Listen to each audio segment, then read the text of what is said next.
முருகனுக்கு ரொம்ப ரொம்ப பிடிச்சது என்ன தெரியுமா? முருகனை கும்பிட்டு என்ன பிரயோஜனம் என்று சொல்பவர்கள் இந்த பொதுநலம் வீடியோவை கடைசி வரை பாருங்க. முருகனுக்கு ரொம்ப ரொம்ப பிடிச்சது அப்படின்னா அது தன் பக்தர்கள் அவருக்காக பாட்டு பாடுறதுதான்.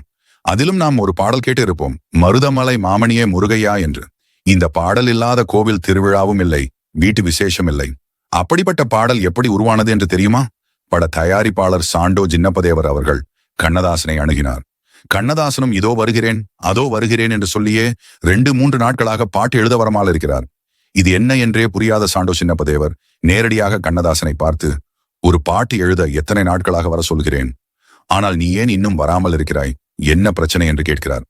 உடனே கண்ணதாசன் அவர்கள், அது ஒண்ணுமில்லை ஐயா, என் மகனுக்கு ஒரு விசேஷம் வைத்து இருக்கிறேன், அதற்கு மண்டபம் கிடைக்கவில்லை, அந்த காரணமாக தான் 3 நாட்களாக அழைந்து கொண்டிருக்கிறேன் ஐயா என்று சொல்கிறார். உடனே சாண்டோ சின்னப்பதேவர், இவ்வளவுதானே, அதையெல்லாம் என் அப்பன் முருகன் பார்த்துக் கொள்வான்,